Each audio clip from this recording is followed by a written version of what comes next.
जय गुरुदेव। जय गुरुदेव नाम किनका, प्रभु का पावन नाम। जय गुरुदेव। स्वामी जी महाराज सत्संग सुनाते हुए परमात्मा के बारे में बताया। संसार का स्वामी। अन्य संतों की तरह पलटू साहब ने भी परमात्मा को संसार का स्वामी कहा। इस बात का उल्लेख उन्होंने अपनी वाणी में बार बार किए हैं। आपका एक पद जगन्नाथ जगदीश शब्दों से आरंभ होता है और दोनों का अर्थ संसार का स्वामी ही है। परमात्मा के लिए अपने सबसे अधिक साहिब शब्द का प्रयोग किया है, जो अरबी भाषा का शब्द है और जिसका अर्थ स्वामी है। शायद उनका उपदेश हमें बार बार इस सच्चाई की याद दिलाना है कि सारे संसार का स्वामी परमात्मा ही है, कोई और नहीं। उनकी विशाल सृष्टि में स्थान स्थान पर अपना अपना काम कर रहे असंख्य शक्तियाँ, अनगिनत देवी देवता उसी के आज्ञाकारी सेवक हैं। परमात्मा की सर्वव्यापकता। हर स्वामी की पहुंच अपने अधिकार क्षेत्र में हर जगह होती है, परंतु संपूर्ण सृष्टि के स्वामी परमात्मा की पहुंच की बात तो हम तब करें अगर यह कहीं एक जगह रहता हो।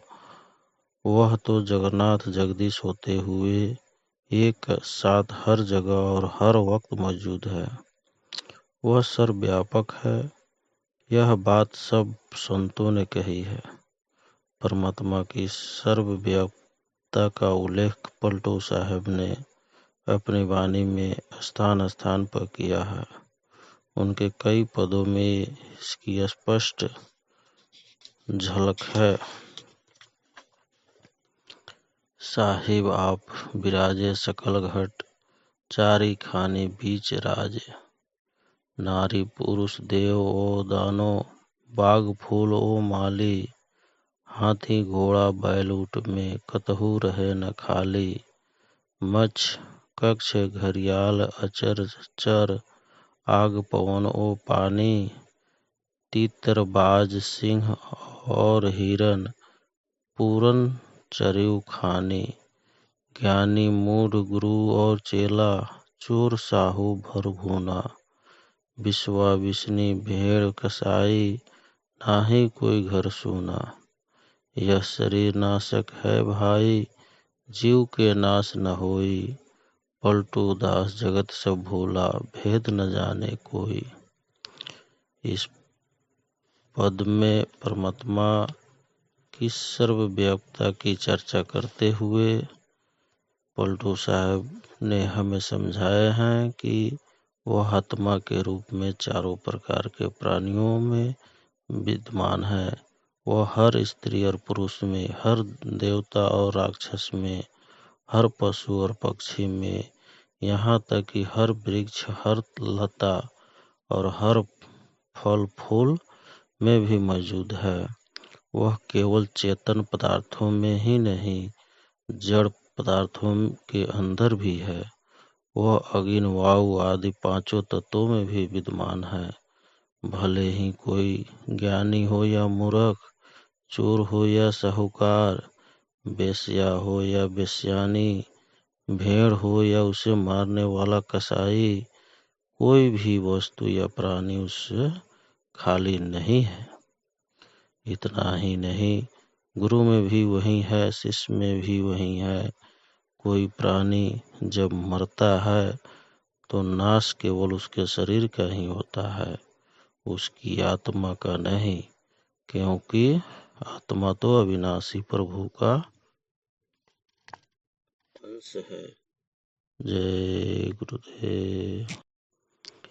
जीवात्मा तथा संसार दोनों का परमात्मा के साथ संबंध लहर और जल के समान बताते हुए पलटू साहब ने कहा है, जो निर्गुण सो सरगुण और न दूजा कोई। पलटू जी और ब्रह्मा से भेद नहीं अलगाए। जल से उठत तरंग है, जल ही माही समाए। इस प्रकार यह भी स्पष्ट हो जाता है कि संत परमात्मा को सर्वव्यापक इसलिए कहते हैं कि संसार का हर पदार्थ, चाहे वह जड़ है या चेतन, एक परमात्मा का ही रूप है। कुछ भी परमात्मा से भिन्न नहीं है। वह तो विश्व स्वरूप है, समस्त विश्व उसी का प्रकट रूप है। एक अन्य पद में आपने तीनों लोकों के जीवों को प्रभु की फुलवारी बताते हुए कहा है कि इस फुलवारी का माली है, जो इसके हर पेड़ पौधे के अंदर विराजमान भी है और उसे सींच भी रहा है। तीन लोक फुलवारी तेरी, फूली रही बीनू माली के। घट घट बैठा आप सींचे, तिल भर कहीं न खाली है। चारी खानी और भुवन चतुर्दश, लख 84 बासा है। आलम तो ही में आलम, ऐसा अजब तमाशा है। नटवा होई के बाजी लाया, आँखों देखनहारा है। पलटू दास कहो मैं कासे, ऐसा यार हमारा है। यह निसंदेह बड़े आश्चर्य की बात है कि परमात्मा स्वयं ही सारा संसार है और संसार भी उसी में समाया हुआ है। सारी जड़ चेतन सृष्टि एक नाटक है जो वह खेल रहा है और साथ ही स्वयं देख भी रहा है। कैसी विचित्र लीला है उसकी। पलटू साहब, आपने आपको अपने इस अनोखे मित्र का वर्णन करने में असमर्थ पा रहे हैं। अपने शरीर के अंदर परमात्मा की खोज। परमात्मा जब हर शरीर में मौजूद है तो यही सही होगा कि हम उसकी खोज अपने शरीर के अंदर ही करें। बाहरी तीर्थ, सरोवर, नदी, मंदिर, मस्जिद, मूर्ति, जंगल, पहाड़, धर्म ग्रंथ और दर्शन शास्त्रों में उसे ढूंढना व्यर्थ है। सब संतों की यही शिक्षा है। पलटू साहब ने भी यही कहा है। आपके वचन है, प्रण ब्रह्मा रहे घट में, 60 तीर्थ कानन खोजन जाई।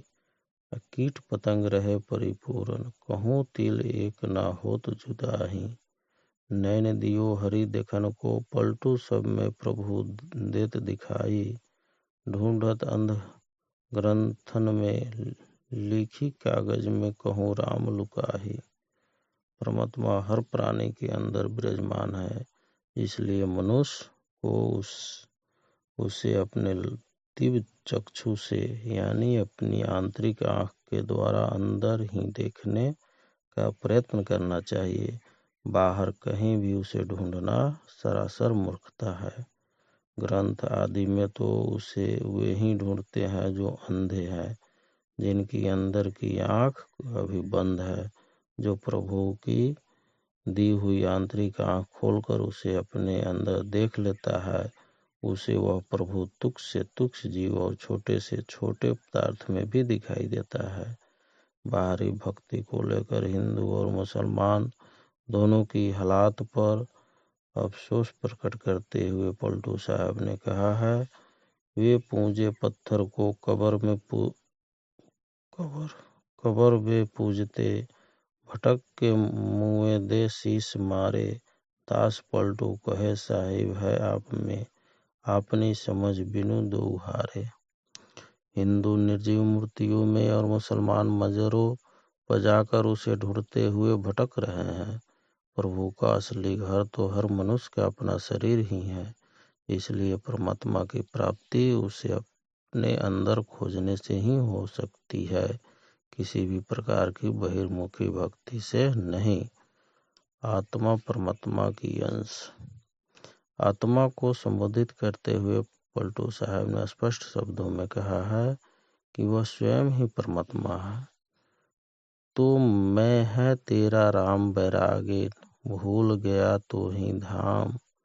घीव ज्यों रहे दूध के भीतर, मथे बिनु कैसे पावे। फूल में है ज्यों बास रहुत है, जतन से ती अलगावे।